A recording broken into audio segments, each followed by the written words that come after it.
حي على الفلاح.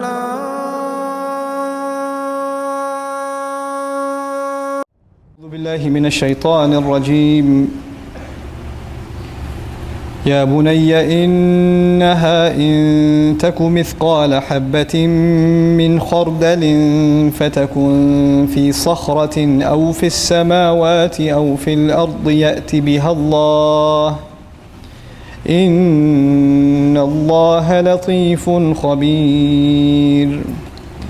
يا بني أقم الصلاة وأمر بالمعروف وانه عن المنكر واصبر على ما أصابك إن ذلك من عزم الأمور. رب اشرح لي صدري ويسر لي أمري واحلل عقدة من لساني يفقه قولي. فالحمد لله رب العالمين والصلاة والسلام على سيد الأنبياء والمرسلين وعلى آله وصحبه أجمعين ثم أما بعد. السلام عليكم ورحمة الله وبركاته. I wanted to take this opportunity to share with you a couple of ayat that belong to Surah Luqman, and they belong within the passage in which Luqman radiallahu anhu is giving advice to his son. And typically at the occasion of a khutbah of Jum'ah or a short talk, we begin from the beginning of this passage and we get through the first couple of ayat and the time is up, and there's so much more beautiful advice in this passage, and in most occasions we don't get around to them, or if we do, we don't give them enough time.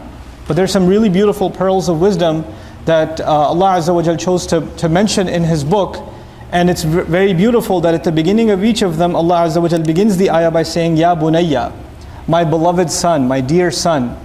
Bunayya ism tasghir, meaning my small son, my young boy.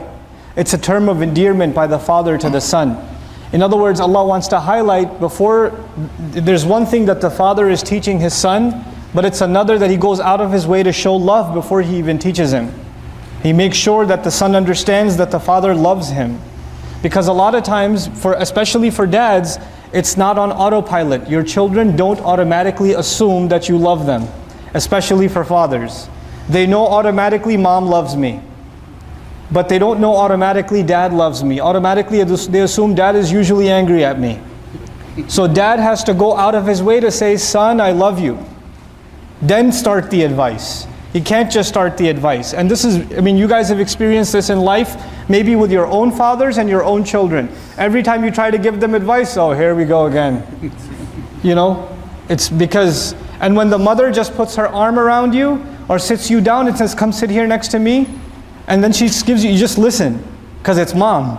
You just melt. So the father has to go out of his way to make sure the son listens. And this father, subhanAllah, the advice he gave, he just wants his son to think about something. And he says, إِنَّهَا إِن تَكُ مِثْقَالَ حَبَّةٍ فِي خَرْدَلٍ. Imagine that there is a mustard seed. فَتَكُن فِي صَخْرَةٍ. It's this tiny little mustard seed, little tiny thing. And it's inside a boulder. The seed is stuck inside a boulder. And it could be any boulder. Now imagine he wants him to find that seed. He wants his son to find this little seed. So the son might ask, so where am I and by the way, sakhra is a huge rock. A rock the size of a room, a rock the size of this hall. It's a huge rock. And what are you looking for inside that rock? A little tiny seed. The first task for the son is to see, where's this rock? So his father tells him, فَتَكُنْ فِي السَّمَاوَاتِ أَوْ فِي الْأَرْضِ. It's somewhere in the universe. He tells his son, this rock can be found somewhere in the skies or the earth. It could be on this planet, it could be somewhere else, in some other galaxy far away. And now that we know how big the universe is, you know how many possibilities there are. And even if we didn't, if we just said fil ard, on the earth, how many rocks are there on the earth? And now your job is to find this seed. But if you're going to find this seed, what do you have to do with the rock? If it's inside, deep inside the rock, what do you have to do to the rock? You have to smash it, you have to break it. So what kind of power would it take to break a rock? And even if you break the rock, let's say you have the technology, you broke the rock. You found the right rock, which is almost impossible, and then you broke it, and you broke it into two halves. Does it guarantee that the seed will be right there in the middle? Or is it possible it's inside this half or inside that half? So you break it up into small pieces. You take this gigantic rock, this boulder, and you break it up into rocks this small. Is it guaranteed you found the seed yet? It could be inside any one of those small pieces. You literally have to smash the boulder into pieces that are the size of the seed. And now how many pieces do you have? Pieces that are the size of a boulder. Because if you break it up, it's still that size. And within those billions of little tiny specks, what do you have to find? A seed. In other words, the father is telling his son, there's a secret. And this secret is hidden on top of hidden and top of hidden. And it's so well hidden that it's impossible even in your imagination to discover it. إِنَّهَا إِن تَكُ مِثْقَالَ حَبَّةٍ مِّنْ خَرْدَلٍ made of Urdu mein kehte hain rai ka dana, mustard seed. فَتَكُنْ فِي صَخْرَةٍ أَوْ فِي السَّمَاوَاتِ أَوْ فِي الْأَرْضِ يَأْتِ بِهَا اللَّهُ. Allah will bring it out.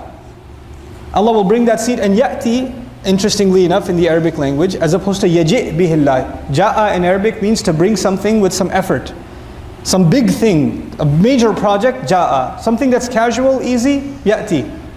No problem, Allah will just bring it out. Allah will pull it out. Ya'ti bihallah. Inna Allaha latifun khabir. The quality of Allah mentioned by the father to his son is Allah is precise, He's subtle, latif. It's a very interesting quality. Just because somebody is powerful does not mean that they are precise. Does not mean that they are precise. You have the power to break the rock, but you don't have the precision to find that little seed. So power itself is empty. It's pointless without precision. That's why Allah's power is coupled with His precision, His latif. So Allah describes, for example, when water falls. When water falls, every drip, every drop of water, asaba, He targets it like an arrow is shot. Like Allah knows where every drop is going to fall precisely. Precisely. When the nation of Lut is destroyed, for example, Lut alayhi salam, Allah describes that the rocks, musawwamatan, they were named. Every little pebble that fell from the sky had the name, who's this bullet written for? And where is it going to shoot him? Talk about precise sniper fire. It's coming from the sky with a name on it. It's got engraving on it, this is meant for that guy and it's going to kill him in this way. Subhanallah. That's precision of Allah. So He says latif and then khabir. Khabir meaning Allah is not only is He precise, Allah is fully knowledgeable, fully aware. He's telling his son this so the son appreciates how powerful Allah is. And the son has a new appreciation when you know how you tell your children, hey kids, remember, I'm going over there, but Allah is watching. Allah is watching, and the kid goes, yeah, I know Allah is watching. Yeah, I know. I got it. Allah is watching. He wants his son to appreciate, what does it mean Allah is watching? What does it mean there's nothing secret to Allah? So he wants to give him a very powerful example. What we're learning here also is that the father goes out of his way. He thinks, how can I teach my son this lesson? And he went out of his way to figure out, well, maybe if I teach him this way, it'll stick in his head. And Allah likes his example so much, He made it part of the Qur'an. He made it part of the Qur'an, this beautiful example. And of course, this example is inspired by the wisdom Allah had granted Luqman to begin with, radiyallahu anhu. So now that you know Allah is watching, now He gives him the advice. The first ayah was about Allah, then He gives him the advice.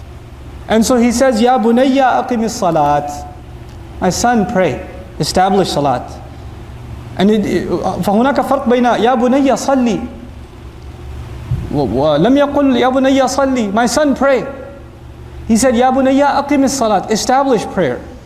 Institutionalize prayer. Establishment as an image in the Arabic language is to build something. Is to make something stand. It's as though everything else can be moved, but the pillar in the building cannot be moved. You can move the furniture, but you can't move the pillars. So in your day, everything else can move. In your day, the doctor's appointment can move. Your work schedule can move. The meeting can move. Lunch can move. Dinner can move. Salat cannot move. Salat is in its place. Son, understand this. My son, I want you to know you have to establish salat. Aqim as-salat. Wa'mur bil ma'roof, wanha 'anil munkar, wasbir 'ala ma asabak. I'll leave you with this. Once you establish salat, once you understand what it means to make time for Allah no matter what, then there are going to be some effects of salat on your personality. And these effects are not just inside salat, these effects are also outside salat. If Allah will bring out even a seed on Judgment Day, which means Allah will bring justice on Judgment Day, not even a seed will escape. If that's the point, then a Muslim becomes very concerned with justice. And every single salat reminds the Muslim that the day of justice is coming, and a Muslim has to be fair in his life and her life, and a Muslim has to make sure people around them are doing the right thing. So a natural consequence of salat, of really establishing salat, وَأْمُرْ بِالْمَعْرُوفِ وَانْهَى عَنِ الْمُنْكَرِ. Make sure you encourage and instruct people and advise people to do the right thing. You made salat and you go back into the meeting at the office. And when you're at the meeting at the office, they're saying, our client, he's given us, seems like he's got a little extra money to spare, so we should bill him a couple of hundred extra hours even though we haven't done the work. They won't mind, they don't care. You just came out of salat, you say, no, we didn't do that work. We can't put that on the hours. We cannot sign off, I can't sign off on that. You're standing around in your meeting at work and people are making fun of an employee that's not there. You stand up, whether you like that employee or not, it's not right, he's not here. We shouldn't do this. And you say, what made you do that? Why are you talking like this? Why are you standing up for the guy? Because I pray. That's what prayer teaches me, to stand up for the right thing. I'm not going to stand by corruption anywhere else in my life. That's what it means to establish salat. So he's teaching his son, just because you pray, that's not enough. Just because you pray, that's not enough. And it's beautiful that Allah gave the example of a seed. What's supposed to come out of a seed? A plant. The salat is like the seed. But if the seed, you never turn it into a plant, the fruits of that seed, they never come out. And what are the fruits of that seed? Amr bil ma'roof wa an-nahy 'anil munkar. فإذا لم تأمر بالمعروف ولم تنهى عن المنكر ما هذه الصلاة? What kind of salat is this? It doesn't make you enjoying good and forbid evil. What is that? وَاصْبِرْ عَلَى مَا أَصَابَكَ. And then that's the final advice in this ayah. Be patient over whatever targets you. Because when you stand up for the right thing, or you speak out against the wrong thing, in the house, at the office, in business, with business partners, with the employee, with the employer, with the coworker, with the person you're riding with in the car, when you speak out and say the right thing, they might get upset with you. They might not like what you have to say. Nobody likes justice, let me tell you, around the world. You talk about justice, you get in trouble. You tell your dad, I don't think that's fair, Dad. I don't know if you should have paid him his full salary. I don't know if you should have done that. Well, who are you, kid? Who are you to talk to me like that? Nobody likes to hear about justice. Nobody likes to hear about fairness. So you're going to have to be patient with the consequences of speaking out. وَاصْبِرْ عَلَى مَا أَصَابَكَ. And this is a cycle, because when your patience is tested, you will need strength. And after a few hours, you go back to Allah for salat, and you gain your strength again. And then you go back out again, and you stand up for the right thing again. And you cycle like this. He's turning his son into a leader. He's turning his son into a role model. This is what Islam is supposed to look like. This is what salat does. I'll leave you with this last bit of thought. When, for example, Shu'aib alayhi salam was complaining about the economic, irregularities of his society, they told him, his people told him, does your salat prevent you? As-salatuka tanha? Your salat prevents you from doing, your salat commands you, ta'muru? Your salat prevents or commands you to tell us what to do? Just go pray, man. Go pray in the masjid. Why you bother us in our business? But Shu'aib alayhi salam understands salat means that you learn the importance of justice. You learn the importance of justice on the Day of Judgment, which means you make sure that you become a source of justice even in this world. May Allah Azza wa Jal help us understand the implications of our salawat. All this salat we're making in Ramadan, let's turn those seeds into plants. Let's establish some justice in our homes, in our workplaces, in our businesses. Barakallahu li wa lakum. Wassalamu alaikum wa rahmatullahi wa barakatuh. Assalamu alaikum wa rahmatullah. If you enjoyed this video, please do share it with friends and family. If you want to see more videos from this series, click on the box at the top. If you want to see other videos, click on the box at the bottom. And don't forget to hit the subscribe button. Thanks.